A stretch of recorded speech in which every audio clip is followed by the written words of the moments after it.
Buenas tardes a todos, bienvenidos a este cierre de congreso. Estamos en la última sesión del programa después de estos días de intenso trabajo. Bienvenidos al foro de la industria patrocinado por la compañía Sanofi, que se titula ¿Cómo individualizar la inducción en el trasplante renal con timoglobulina? Mi nombre es Julio Pascual, trabajo en el Hospital Universitario 12 de Octubre de Madrid y hoy nos acompañan para revisar este tema tres ponentes de muy conocida experiencia, dilatada experiencia en el campo del trasplante. En primer lugar, la doctora Natalia Polanco, que es adjunta nefróloga del Servicio de Nefrología del Hospital Universitario 12 de Octubre, que nos va a hablar del posicionamiento terapéutico de este fármaco de timoglobulina en base a la experiencia clínica. Es uno de los programas de mayor experiencia en número, en intensidad, y seguro que nos actualiza este asunto con brillantez. En segundo lugar, tenemos al doctor Fritz Dickmann, que es el jefe del programa de trasplante del Hospital Clínic de Barcelona, y él nos hablará de la indicación fundamental que hemos tenido clásicamente para preparados como timoglobulina, que es la optimización del paciente de alto riesgo. Él trabaja también en una unidad especialmente experta en este tipo de pacientes desde hace muchos años, una unidad innovadora que ha utilizado timoglobulina desde hace prácticamente décadas. Y seguro que también nos da el último momento, la última hora de cómo optimizamos este fármaco en un paciente de alto riesgo inmunológico. Y para terminar, tenemos a la doctora Asunción Sancho, que es la jefa de servicio del Hospital Dr. Peset, en Valencia, que durante muchos años se ha dedicado fundamentalmente al trasplante en su servicio y recientemente pues, ha accedido a su jefatura. Estoy seguro que le dedica el mismo tiempo al trasplante y además un ratito a la jefatura. Y ella nos va a hablar de un tema que para mí siempre ha sido innovador, siempre ha sido de referencia, siempre lo he tenido en la recámara.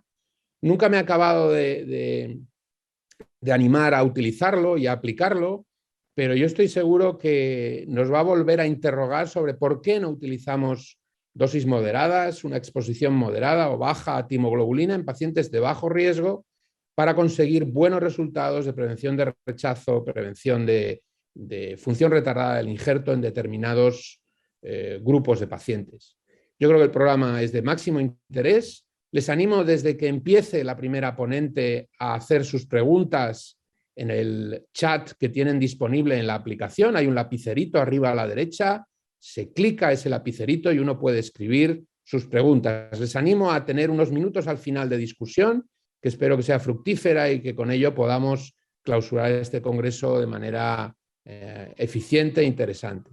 Así que sin más, gracias a todos por estar ahí, gracias por supuesto a los ponentes y vamos a escuchar sus presentaciones. Buenas tardes. Quería empezar agradeciendo a Sanofi la oportunidad de participar en este foro sobre la timoglobulina, fármaco ampliamente conocido y utilizado en el mundo del trasplante. Mi charla, como veis, lleva el título de posicionamiento terapéutico en base a la experiencia clínica y en los próximos minutos trataré de señalar cuál es el uso que realizamos de la timoglobulina en la práctica clínica, tanto sus indicaciones como la dosis y el esquema terapéutico que utilizamos. En esta primera diapositiva he reflejado los usos que realizamos de la timoglobulina. Con el tamaño de la letra he querido reflejar de una forma quizá un tanto simple la relevancia de cada una de estas indicaciones en nuestro centro. Quiero, sin embargo, antes de meternos en las indicaciones, comenzar por la parte de la dosificación de la timoglobulina, porque es un tema que en los últimos años ha sufrido modificaciones. Cuando leemos artículos antiguos nos encontramos con dosis acumuladas de hasta 13, 15 miligramos kilo y de hecho cuando revisamos el prospecto actualmente activo de la timoglobulina nos encontramos que nos indican dosis acumuladas que podrían llegar hasta 13 e incluso hasta 20 miligramos kilo según la indicación en inducción o tratamiento de rechazo agudo. La verdad es que la dosis óptima, incluso el esquema terapéutico del fármaco no es conocido y existen muy pocos trabajos de calidad que hablen de este tema. Este estudio es un trabajo iraní en el que los autores randomizaron a los pacientes, todos trasplantes renales con moderado riesgo inmunológico, a 3 esquemas terapéuticos, bien dosis acumulada de 4,5 miligramos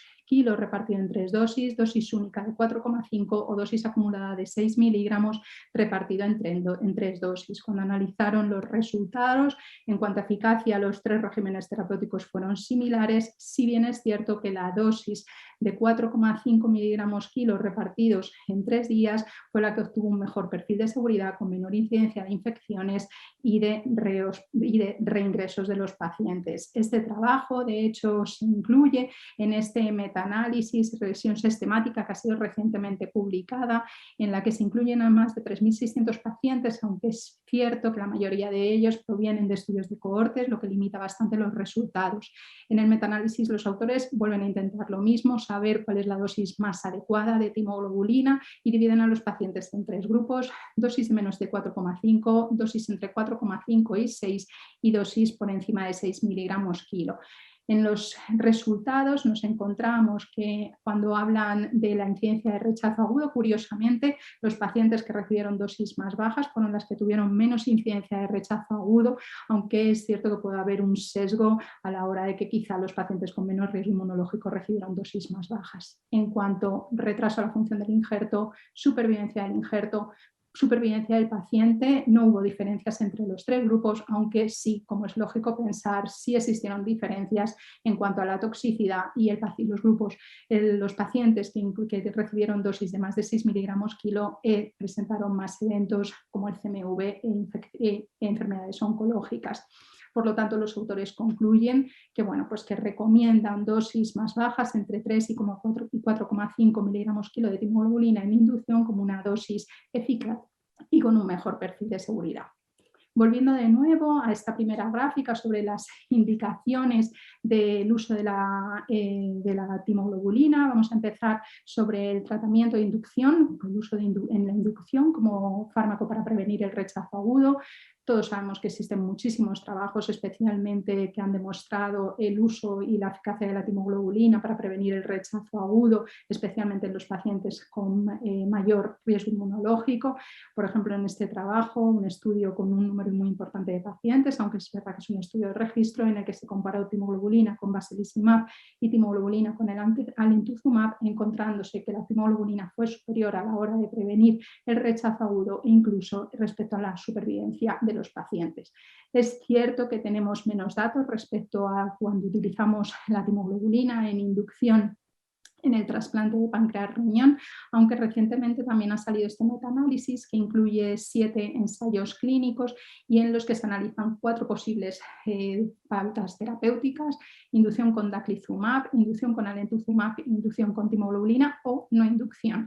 Y mientras que el daclizumab fue superior en cuanto a supervivencia del paciente y el injerto, la timoglobulina y el alemtuzumab fueron superiores a la hora de prevenir el rechazo agudo. De hecho, en esta conferencia de expertos, esta reunión que tuvo lugar en el 2019 en Pisa sobre trasplante pancreático, en el ámbito del tratamiento inmunosupresor, lo que nos recomiendan es que siempre hagamos tratamiento de inducción y que dejemos solamente el anticuerpo monoclonal frente a interleuquina 2 en aquellos pacientes con muy bajo riesgo inmunológico. Por nuestra parte, esta es las dosis que utilizamos en nuestro centro. En el tratamiento de trasplante renal lo utilizamos siempre que el paciente tenga algún tipo de riesgo inmunológico, con una pauta de 1,5 miligramos kilo 3-4 días. Y en el trasplante combinado páncreas-riñón e intestino renal lo utilizamos siempre, sean inmunizados o no, aunque sí es cierto que minimizamos las dosis en aquellos pacientes con menor riesgo inmunológico.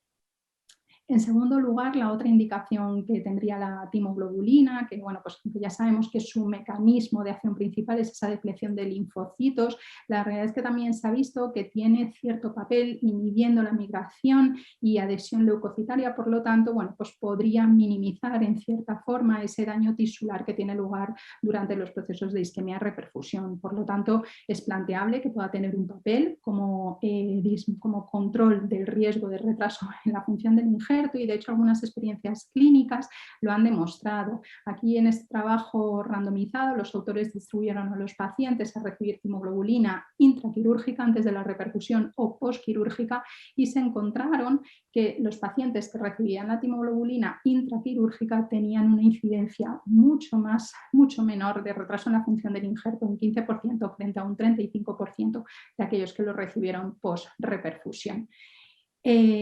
Por lo tanto, bueno, pues tenemos cierto papel que nos puede ayudar a disminuir el riesgo de retraso en la función del injerto y por lo tanto es lógico pensar que lo vamos a utilizar en esos pacientes en los que además muchas veces por el riesgo que tienen ese retraso en la función del injerto lo que queremos también es retrasar el inicio del tacrolimus, que siempre cuando vamos a retrasar el inicio del tacrolimus pues existe este posible miedo a que pueda haber un evento inmunológico, intentando contestar si la timoglobulina tiene ese poder de prevenir el rechazo agudo en pacientes a los que el tacrolimus, el anticalcinurínico, lo vamos a incluir de forma más tardía. Se realizó este trabajo prospectivo que incluyó un número importante de pacientes, 555 pacientes que se randomizaron a 3 terapias, o bien triple terapia con tacrolimus, esteroides y azatioprina, siempre se usó la azatioprina como antiproliferativo en este trabajo. Otro grupo con timoglobulina con inicio tardío de tacrolimus y otro grupo con timoglobulina con inicio tardío de ciclosporina. Y fue el grupo de la timoglobulina con inicio tardío de tacrolimus el que tuvo una menor incidencia de forma significativa de rechazo. Por tanto, nosotros en nuestro centro utilizamos la timoglobulina también en este sentido cuando queremos minimizar el riesgo de retraso en la función del injerto, siempre en donantes con fracaso renal agudo, cuando tenemos donantes en asistolia y de forma opcional con aquellos pacientes con un riesgo prolongado, con un tiempo de isquemia fría prolongado. Eso a valorar por el clínico según el resto de los factores del trasplante. En este caso también lo utilizamos a unas dosis más bajas. Por último, abarcamos la indicación de la timoglobulina como tratamiento del rechazo agudo, que bueno, pues siguiendo las indicaciones de las guías clínicas de las KDIGO, que lo que nos sugieren es el uso de la timoglobulina como terapia de rescate en el rechazo agudo mediado por linfocitos T cuando no haya respondido a esteroides o en recurrencias posteriores. En un estudio publicado en el 2007 sobre la revisión de la Cochrane, analizando el uso de anticuerpos monoclonales y policlonales en el rechazo agudo en el trasplante renal, cuando se comparó la timoglobulina con los esteroides, se comprobó que se vio que la timoglobulina tenía una menor incidencia de fallos de tratamiento, menor incidencia de recurrencias de este rechazo, menores pérdidas del injerto, aunque eso sí, a base de mayor toxicidad, aunque especialmente con esa toxicidad muy dependiente del momento en el que se ha administrado, que en general suele ser bastante controlable. Es cierto que hasta mi conocimiento no existen ensayos clínicos que hayan demostrado la superioridad de la timoglobulina en el rechazo mediado por células T cuando es un rechazo más severo con afectación vascular, pero en algunos trabajos algunos autores sí lo recomiendan. Nosotros por nuestra parte en nuestro protocolo solamente utilizamos la timoglobulina sea cual sea la severidad del rechazo cuando no ha respondido a esteroides. De la misma manera tampoco hay datos que apoyen el uso de la timoglobulina en el rechazo mediado por anticuerpos, aunque las KDIGO lo colocan como uno de los fármacos alternativos en el tratamiento de este rechazo. En nuestro centro analizamos hace unos años la evolución de los pacientes con diagnóstico de rechazo mediado por anticuerpos en los que se había tratado a un grupo con el Standard of Care, plasmaferesis inmunoglobulina, a otro grupo se le había asociado además timoglobulina y a otro grupo se le había asociado además rituximab. En la evolución no nos encontramos diferencia en los tres grupos, ni en la evolución de la función renal, ni en la supervivencia del injerto y por lo tanto, dado que no parecía que la timoglobulina aporte nada más al tratamiento habitual con plasmaferesis inmunoglobulina, nuevamente dejamos solamente la timoglobulina en el tratamiento del rechazo mediado por células T cuando es corticoresistente. Por lo tanto, como conclusiones de mi charla, podríamos decir que el uso de la timoglobulina en la inducción con el objetivo de prevenir el desarrollo y rechazo agudo es eficaz, especialmente en pacientes de moderado o alto riesgo inmunológico. Su uso en inducción en protocolos con inicio tardío de tacrolimus ha mostrado eficacia en la prevención del rechazo. La antimioglobulina también se ha mostrado eficaz como arma terapéutica en el rechazo agudo mediado por células T, y la minimización de las dosis acumuladas de la timo en relación a las pautas clásicas parece eficaz y con un mejor perfil de seguridad, minimizando las incidencias de efectos secundarios. Muchas gracias. Buenas tardes. Es un placer compartir mi presentación con ustedes de la optimización del tratamiento con timoglobulina en el paciente de alto riesgo. Hablaré del uso de la terapia de inducción en el trasplante, el aspecto de infecciones y también inducción y posibles casos de PTLD. ¿Cuáles son los objetivos de la inducción? Evidentemente es la prevención del rechazo agudo y especialmente en aquellos pacientes de riesgo inmunológico alto. ¿Y cómo utilizamos la inducción en diferentes países? Estos son datos de Estados Unidos. Aquí vemos que prácticamente la mitad de los pacientes reciben inducción con timoglobulina y menos de un tercio hoy en día recibe inducción con un anti-CD25 y hay un pequeño porcentaje todavía que no recibe inducción. Esto es hasta el año 2014 y seguro que habrá cambiado con el tiempo. ¿Cuál es la imagen en nuestra unidad? Aquí he mirado un poco los valores en el mismo rango de tiempo y aquí vemos que nosotros utilizamos inducción con basiliximab o con anticuerpos antilinfocitarios, más o menos en un porcentaje parecido, casi un poco más de anticuerpos antilinfocitarios y cada vez menos utilizamos la no inducción. Y lo utilizamos sobre todo en pacientes de riesgo inmunológico alto o en aquellos pacientes en que queremos ahorrar o minimizar la exposición al anticalcinurínico. Si miramos la inducción con basiliximab versus placebo, eso está claro que la inducción reduce el rechazo agudo y también nos da una reducción de la enfermedad por citomegalovirus sin influencia sobre la función renal. Pero aquellos estudios se hicieron casi todos con ciclosporina y micofenolato.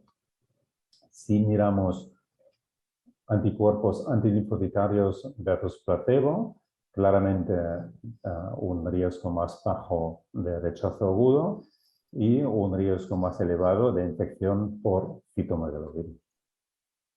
Si comparamos basiliximab versus anticuerpos antilinfocitarios, esto es una población de riesgo bajo, una publicación de hace casi 20 años y otra vez con ciclosporina y micofenolato. Y realmente son pacientes con un riesgo inmunológico bajo. Aquí vemos que no hay realmente diferencia de rechazo en esta población de bajo riesgo y que hay buena eficacia en ambos tratamientos, pero hay un poco más de infecciones por citomegalovirus. Esta es la población que nos interesa, la población de riesgo inmunológico alto. Eso es una publicación landmark en el New England Journal, pero otra vez con ciclosporina y micofenolato y esteroides. Aquí se compararon pacientes que recibieron timoglobulina y pacientes que recibieron basiliximab. Más o menos 140 pacientes en ambos grupos. ¿Qué pasa? Claramente una ventaja para los anticuerpos antilinfocitarios en cuanto a rechazo comprobado por biopsia y también en cuanto a rechazo tratado con anticuerpos. Este es un estudio más moderno porque los pacientes se tratan con tacrolimus, micofenolato y esteroides de tratamiento de mantenimiento. Y aquí otra vez más de 200 pacientes, riesgo inmunológico alto. Esto es el grupo de pacientes. Y aquí vemos que en cuanto a la supervivencia del injerto no hay diferencia, pero sí que hay diferencia en cuanto a la incidencia de rechazo, de rechazo comprobado por biopsia entre los dos grupos, una diferencia significativa e importante. Claramente, más eficacia de los anticuerpos antilinfocitarios en la población de riesgo alto. ¿Qué dicen las guías? Aquí hay una cierta ambigüedad y esto es un artículo interesante cuyo objetivo es la inducción con basiliximab, pero también constatan que realmente lo que hace la diferencia en rechazo es la inducción con anticuerpos antilinfocitarios. Y aquí vemos una reducción del riesgo de rechazo agudo de casi un 50%. Y los autores postulan que realmente necesitamos nuevas guías para esta población de pacientes. ¿Cuál es la dosis óptima en nuestros pacientes? Aquí vemos un estudio en que se mira este aspecto, casi 100 pacientes, o con trasplantes repetidos, o con PRA de más del 40%, y estos pacientes reciben tacrolimus, micofenolato y esteroides, y se distribuyen en dos grupos. Grupo 1, pacientes que reciben menos de un 7,5 miligramos kilo de timoglobulina, y grupo 2, más de 7,5. Y aquí vemos la distribución de las dosis. Y vemos que hay, en la mayoría de los pacientes reciben aquí menos de 10 y hay un grupo considerable que reciben menos de 7,5. Y vemos que no hay una diferencia de rechazo agudo entre los que reciben menos y los que reciben más de 7,5 miligramos kilo, y tampoco hay una diferencia significativa en cuanto a la función renal, creatinina de 1,6 versus 1,8, P no significativa.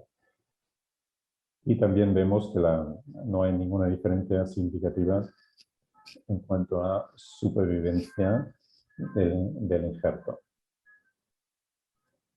¿Qué pasa con las infecciones? Esto es otra vez la publicación francesa, y aquí vemos que hay una pequeña diferencia entre el número de infecciones por pacientes, y hay una tendencia a tener más infecciones por citomegalovirus en aquellos pacientes tratados con anticuerpos antilinfocitarios.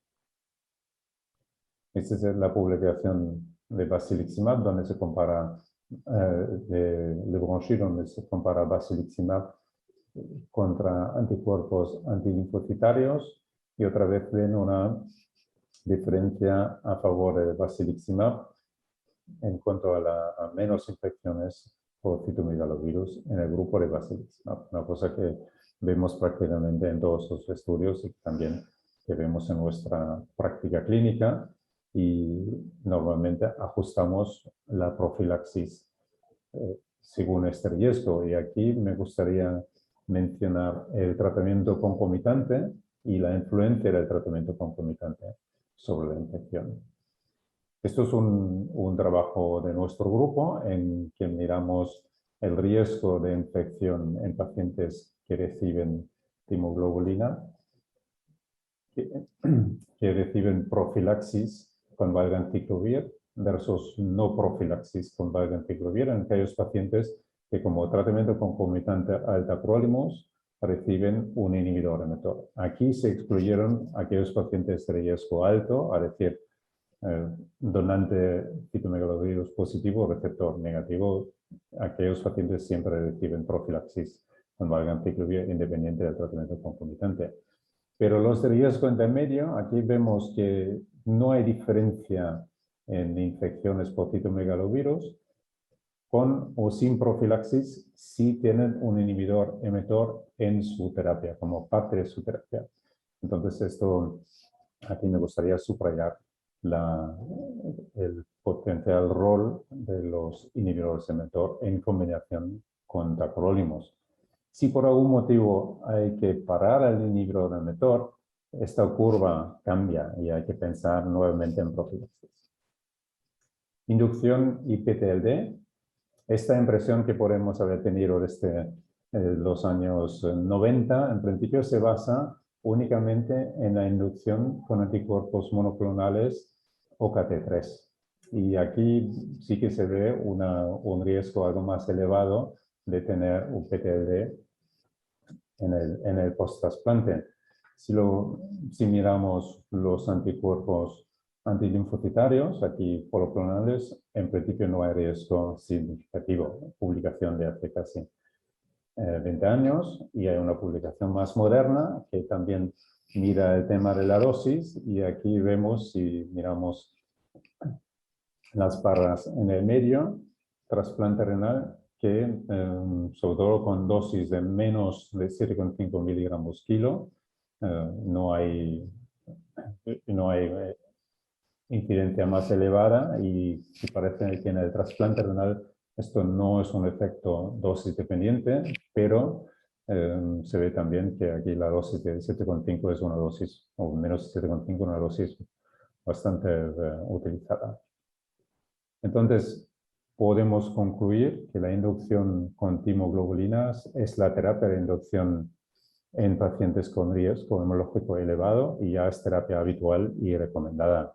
Se pueden optimizar utilizando una dosis de menos o igual a 7,5 miligramos kilo con buena eficacia en cuanto a la prevención del rechazo agudo, y también con pocos efectos adversos prácticamente comparables con la inducción con basiliximab, bajo la condición de hacer una profilaxis razonable de la enfermedad por citomegalovirus con valganciclovir, y también valorar el efecto del tratamiento concomitante. Y dosis bajas de timoglobulina no se asocian a una incidencia elevada de PTLD. Y con esto me gustaría darles las gracias por su atención, y me gustaría recibir sus preguntas. Muchas gracias. Buenas tardes. Antes que nada, agradecer a la organización que haya contado con nosotros para hablar de la inducción con timoglobulina en pacientes de bajo riesgo. La inducción aparece como consecuencia de la incapacidad de la inmunosupresión de mantenimiento para garantizar unas tasas de rechazo bajo y unas buenas supervivencias de injerto, y aparece ya en las primeras etapas del trasplante. Sin embargo, a pesar de que la inmunosupresión de mantenimiento cada vez es más eficaz, seguimos utilizando la terapia de inducción debido a la ampliación de criterios tanto en la aceptación de donantes como de receptores. Y la inducción no es algo que sea homogéneo, y esto es debido a que no existe una uniformidad en la definición de riesgo inmunológico, que hace que en iguales circunstancias utilicemos diferentes pautas de tratamiento, y que muchas veces esta inducción sea centro dependiente. Cada centro utiliza la pauta a la que más está acostumbrada, que más conoce. Tenemos una serie de limitaciones, como la ausencia de ensayos clínicos comparando timoglobulina a dosis actuales versus anti-CD25 en pacientes que reciben el tratamiento de mantenimiento habitual en este momento, como es el tacrolimus y el micofenolato, y así la clasificación del riesgo de los pacientes no es algo fácil. Va a depender de características del receptor, factores de riesgo inmunológico que se contraponen muchas veces con la comorbilidad y el aumento de riesgo de infecciones, factores dependientes del donante, que se trate de un donante vivo, cadáver, con criterio expandido o no, asistolia controlada, no controlada, o que presente fallo renal agudo, y de factores de riesgo dependiente del órgano, básicamente de la masa nefronal que trasplantamos. Y así, del conjunto de todos estos factores, vamos a intentar elegir el mejor protocolo para nuestra pareja donante-receptor. ¿Qué papel tiene la timo en receptores de bajo riesgo inmunológico? Pues para mí tiene un par de indicaciones. La primera sería aquellos pacientes en los que estamos interesados en minimizar la inmunosupresión de mantenimiento por diferentes circunstancias. Y tenemos que tener en cuenta que todos aquellos estudios de suspensión de esteroides con ciclosporina, tacrolimus, donante vivo, donante cadáver, estudios en los que se ha reducido la dosis de anticalcineurínico combinado con inhibidor mTOR, o aquellos estudios, ensayos clínicos en los que se ha suspendido el anticalcineurínico, se han hecho siempre bajo el paraguas de la inducción, básicamente o de forma preferente con anticuerpos policlonales. Y en un segundo término, aquellos pacientes en los que nos interesa posponer la introducción de anticalcineurínicos, como ocurre con las asistolias, aunque realmente y últimamente vemos que esta pauta o esta indicación tiene muy pocas evidencias científicas. Y la indicación que para nosotros es más importante es la utilización de la timoglobulina en aquellos pacientes, en aquellos donantes que tienen alto riesgo de función retrasada del injerto. Y esto es importante porque la función retrasada del injerto es altamente prevalente, del 23 al 40% de un donante adulto cadáver, mucho más si hablamos de la donación en asistolia. Su origen está en la lesión isquemia reperfusión y en la capacidad que tiene cada injerto de resolver esa lesión. Y hay una serie de factores relacionados que no van a ser modificables, como son factores inmunológicos de los que ya se han hablado, factores dependientes del receptor y del donante, como son la edad avanzada, el índice de masa corporal elevado, la creatinina elevada en el momento de la extracción o la donación en asistolia. Y así la función retrasada del injerto va a tener una repercusión negativa en la función del injerto y en la supervivencia del mismo, que ya aparece en los primeros 3 meses. Así vemos como a mayor probabilidad de función retrasada del injerto, menor supervivencia del injerto a corto y medio plazo. ¿Qué perfil tienen los donantes en España? Pues realmente nuestros donantes, el 40%, y estos son datos de la memoria de la ONT del año pasado, el 44% eran hipertensos, el 14% eran diabéticos, el 4,2% tenían alguna disfunción renal, el 46% de nuestros donantes tenían antecedentes de tabaquismo como factor de riesgo vascular y el 44% de nuestros donantes tienen más de 60 años, un 18% por encima de 70 años. ¿Y qué más factores de riesgo de función retrasada del injerto podemos asociar? Pues la asistolia controlada, que si bien al principio de utilizar este tipo de injertos los criterios eran más reducidos, vemos que en el año pasado el 40% de los donantes de 60 a 70 años eran asistolias controladas y hasta el 35% de los donantes de más de 70 años. Así que, ¿cuál es el efecto de la inducción con timoglobulina o con anticuerpos sobre la evolución de injertos con riesgo de función retrasada del injerto? Pues lamentablemente tenemos que decir que hay pocos ensayos clínicos, no hay ninguno, de hecho, hay algún estudio retrospectivo de registros y vamos a destacar sobre todo este estudio del Registro Americano de Trasplantes Renales con 115.000 pacientes en los que agrupan a los centros por el porcentaje de utilización de anticuerpos. Entonces los agrupan entre pues, de 25 a 50, de 50 a 75, el 100% de anticuerpos e intentan ver cuál es a qué se asocia en beneficios en la supervivencia de injerto y del paciente la mayor utilización o menor utilización de anticuerpos en inducción de forma global en cada centro. De tal manera que vemos que los centros que más utilizan anticuerpos se favorece una disminución del fracaso del injerto y una mejoría de la mortalidad del paciente en pacientes sobre todo con fallo renal agudo, en muerte encefálica, en pacientes en asistolia controlada, en pacientes con criterios estándar, con función retrasada del injerto o que no presentan función retrasada del injerto, y aunque se observa un beneficio, probablemente el grupo en el que menos beneficio se observa es el de los donantes con criterio expandido. Los autores explican esto comentando que la definición de donante con criterio expandido es una definición en la que se incluyen una gran cantidad de diferentes tipos de donantes con diferentes expectativas de futuro y que probablemente para analizarlos con detalle necesitaríamos estudios mucho más complejos que este. La función retrasada del injerto además es también un factor de riesgo de rechazo agudo y la timoglobulina se ha visto que disminuye el riesgo de rechazo sobre todo en aquellos pacientes que tienen un incremento del riesgo de función retrasada del injerto y esto se ha visto comparándolo con anti-CD25 y entonces vemos que a mayor riesgo de función retrasada del injerto, tanto la inducción con timoglobulina como con otros fármacos como el alemtuzumab asocia una disminución del riesgo que no se produce con la utilización de anti-CD25 y cuando comparamos estos fármacos por pares, por parejas en línea naranja, timoglobulina versus anti-CD25, existe una disminución del riesgo de rechazo clara frente al resto de combinaciones en aquellos pacientes que tienen un mayor riesgo de función retrasada del injerto.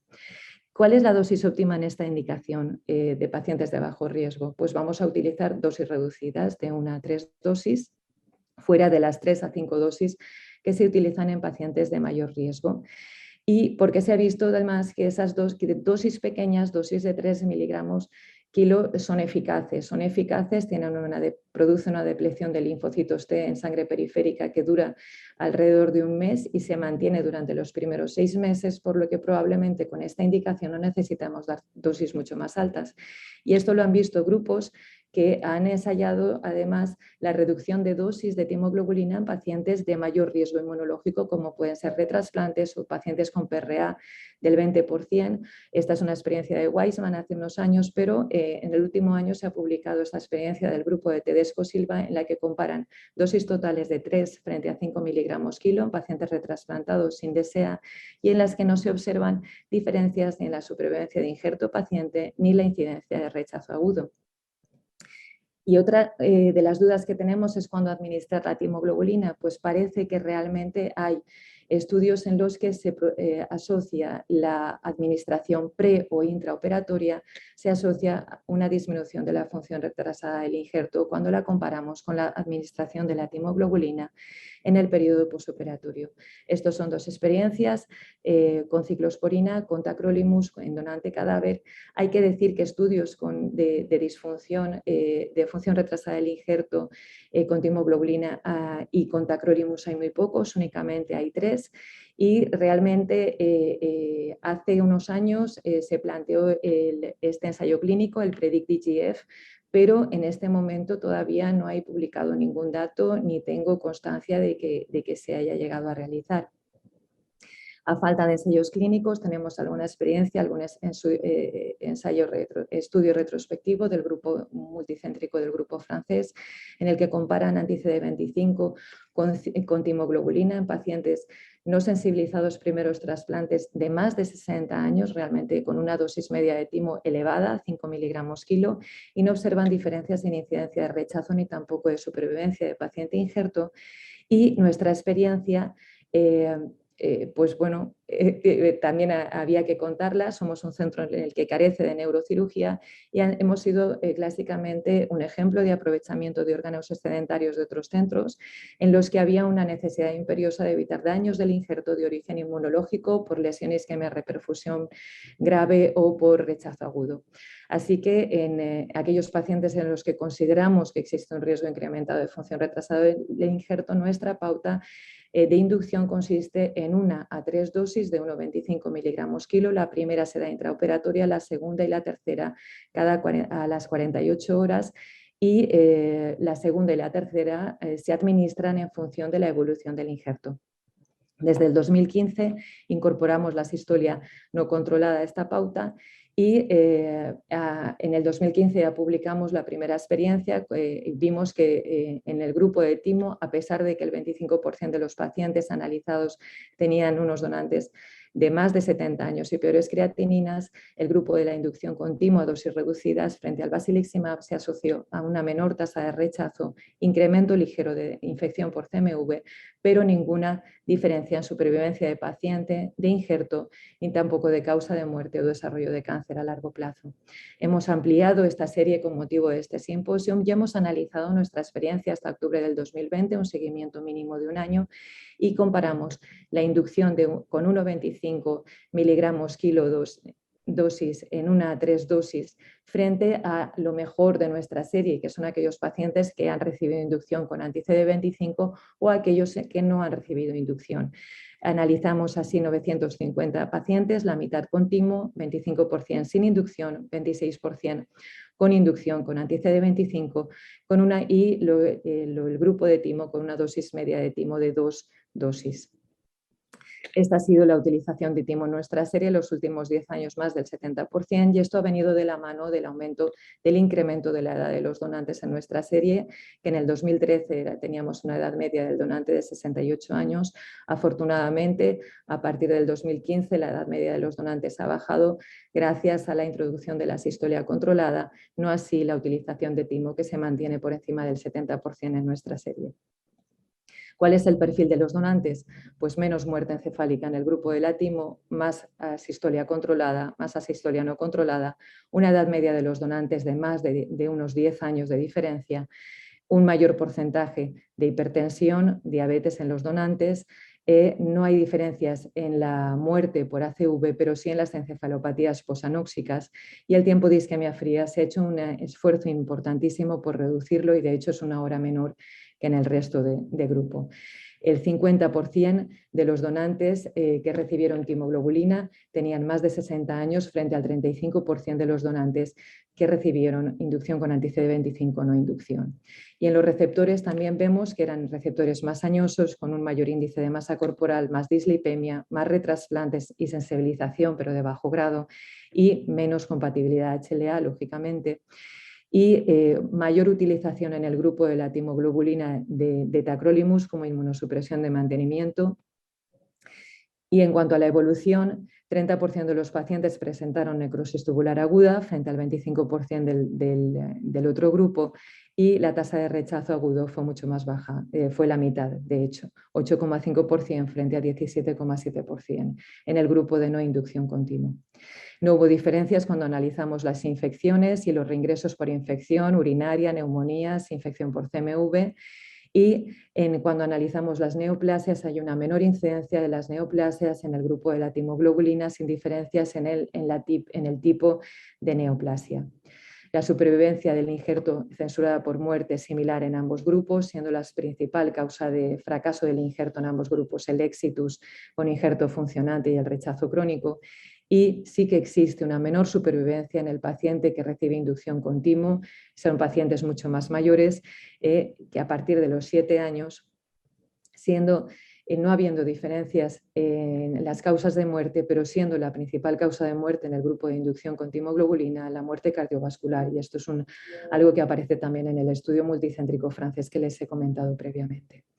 Como conclusiones podemos comentar que la valoración del riesgo en un trasplante no solo depende del riesgo inmunológico del receptor, que en nuestra experiencia el perfil de receptor de elevado riesgo médico y el uso creciente de donantes con alto riesgo de desarrollar función retrasada del injerto puede verse favorecidos por el uso de timoglobulina a dosis reducidas en inducción, puesto que permite la disminución del riesgo de rechazo agudo, permite estrategias de minimización en el futuro en la inmunosupresión de mantenimiento, con una supervivencia del injerto similar a la de donantes óptimos.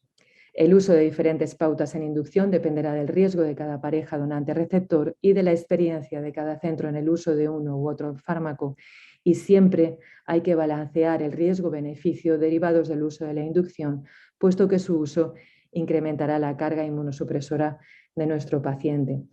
Y pues darles las gracias y que estaré encantada de contestar todas sus preguntas.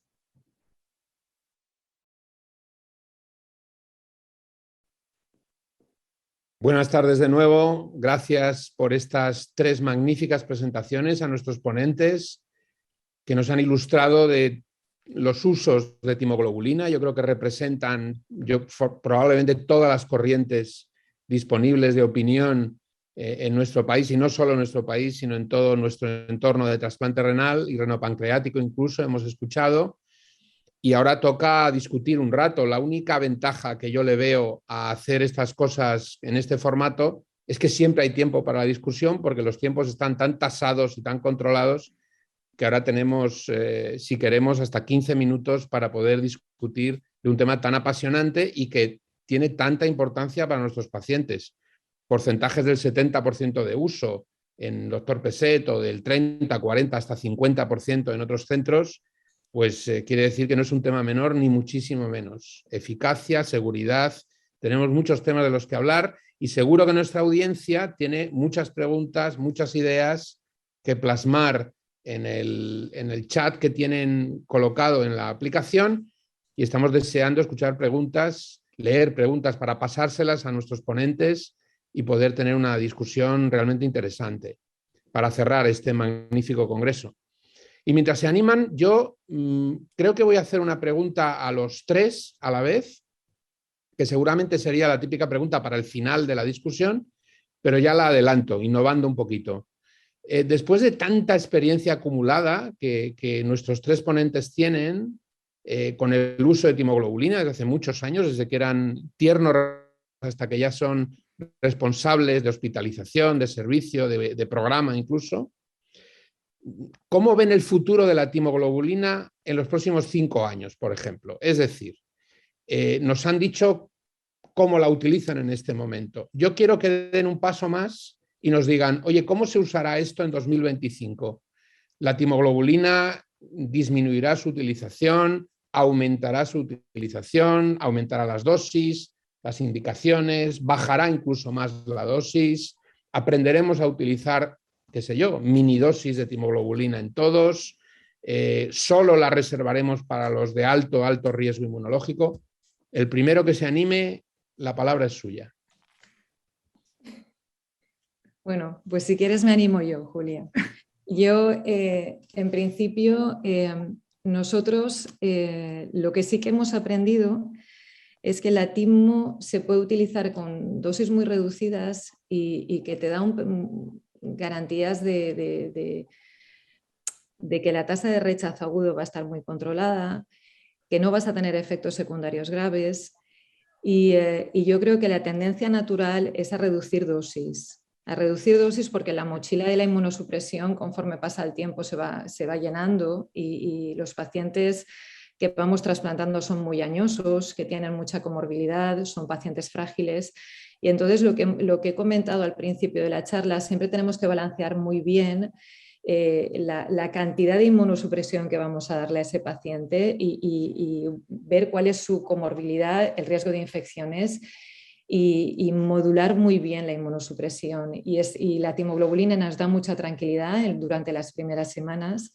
para controlar el rechazo. De hecho, nosotros rechazo agudo celular desde que utilizamos la timoglobulina no vemos jamás. También es cierto que, ojo, la utilizamos más, pero desde que utilizamos más tacrolimus también. Yo he comparado una serie que puede ser más histórica con una serie más nueva, que probablemente no sea comparable al 100%, que tendríamos que hacer estudios de propensity scores, otro tipo de estudios estadísticos para tener los resultados, pero entiendo que es una buena alternativa. Es una buena alternativa, te da mucha tranquilidad y yo no creo que se vaya a reducir su uso. Al menos hasta que tengamos una alternativa eficaz para controlar el rechazo o que mejore significativamente la función retrasada del injerto. Y eso hoy por hoy no lo tenemos.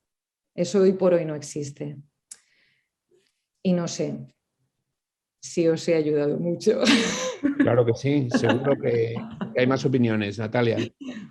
No, yo un poco lo mismo. Desde cuando empecé en esto del trasplante, ya tengo mis años, hace como 15, 16 años, sí que utilizábamos dosis bastante más elevadas y es verdad que pasando los años nos hemos ido dando cuenta por los estudios que han salido. Ahora las dosis las vamos ajustando. Y lo que comentabas, antes era como algo que poníamos en pacientes de alto riesgo inmunológico y parecía como que el resto de pacientes no se podían beneficiar y la verdad es que actualmente el número de pacientes en los que lo ponemos y con ese ajuste de dosis, pues desde luego con cada vez estos donantes más añosos, estos pacientes riñones con más riesgo de retraso en la función del injerto, la verdad es que es un pool de pacientes importante en el que usar la timo, reduciendo dosis y dándonos cuenta que realmente cuando reduces la dosis los efectos secundarios no son los que históricamente estaban tan definidos. Entonces la verdad es que yo no creo que usemos de aquí a 5 años menos la timoglobulina. No sé si más, pero desde luego menos me parece difícil que la vayamos a usar menos. ¿Y en el clinic qué haréis? Yo digo que vamos a utilizar más y menos. Más a menudo, pero menos dosis. Yo creo que veo el futuro. Hemos visto un renacimiento de la timoglobulina en los últimos años. Yo creo que esto nos ha permitido un gran aprendizaje y no queda ninguna duda en cuanto a la eficacia de la timoglobulina. Yo creo que las dudas que quedan son las dudas de los efectos adversos. Y aquí tengo que admitir que mi visión no es tan positiva como siempre lo que vemos en la literatura. Y yo creo que la tendencia de minimizar o de reducir las dosis cada vez más refleja esto, ¿no?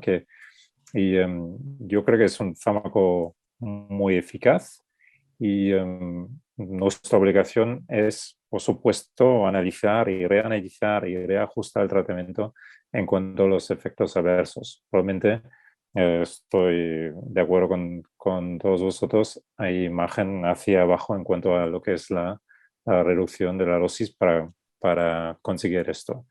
Y yo creo que además hemos aprendido y aprenderemos más con timoglobulina sobre las poblaciones linfocitarias. Y yo creo que aquí veo bastante futuro en lo que es el análisis, el conocimiento. Y aquí, a pesar de no tener muchos nuevos inmunosupresores en el mercado ahora o ni en el pipeline, aquí hay mucho por aprender en el uso de fármacos como timoglobulina, pero también en el uso de fármacos de mantenimiento a largo plazo. Muy bien, yo creo que ha quedado bastante claro. Yo en realidad comparto también esas opiniones. Y vamos a ir en el orden inverso de intervención para ahondar un poquito más en el paciente de alto riesgo. Yo creo que la definición del paciente de alto riesgo también es cambiante, evoluciona. No cabe duda de que un paciente que se trasplanta con un anticuerpo no antiespecífico, incluso en un MFI tampoco muy elevado, pues es un paciente que nosotros consideraríamos de alto riesgo y en general todas las unidades. Y en ese paciente la indicación está bastante clara. Yo creo que la timoglobulina la usaríamos todos. A mí me surgen más dudas a veces cuando veo que utilizamos la timoglobulina con la idea de la eficacia y de la prevención del rechazo en alto riesgo en pacientes que simplemente pues, tienen un PRA calculado de una cierta elevación, pero no tienen ni rastro de ningún anticuerpo específico, ni histórico ni actual, ¿no? Ese porcentaje, el 50% de anticuerpos, el 70% de anticuerpos. Yo no digo que no esté indicado, pero ¿os parece que al margen de que Asun seguro, porque Asun ya nos ha dicho que ya lo pone con el 0%, pero cuando estamos pensando en el alto riesgo, ¿por qué utilizamos timoglobulina? ¿Qué filosofía hay detrás de un PRA calculado sin anticuerpos específicos? Fritz. Bueno, yo creo y lo vemos en nuestra práctica clínica cada vez más que el rechazo celular ya no es un problema, porque yo creo que de esto lo podemos dar por relativamente controlado, por lo menos el rechazo agudo mediado por células T. Luego el riesgo inmunológico cada vez más estamos pensando en lo que es el anticuerpo, la presencia de un anticuerpo donante específico.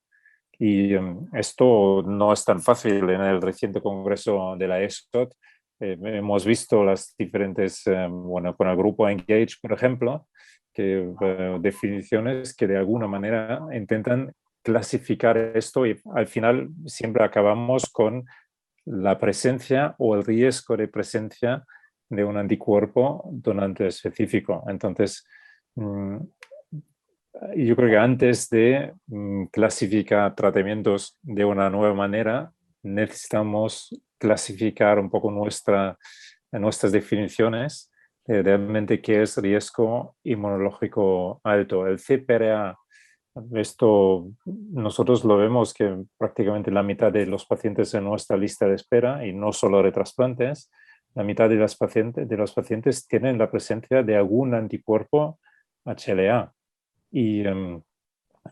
Pero probablemente desde este punto de vista inmunológico no es que la mitad de esos pacientes necesitan obligatoriamente una inducción con timoglobulina.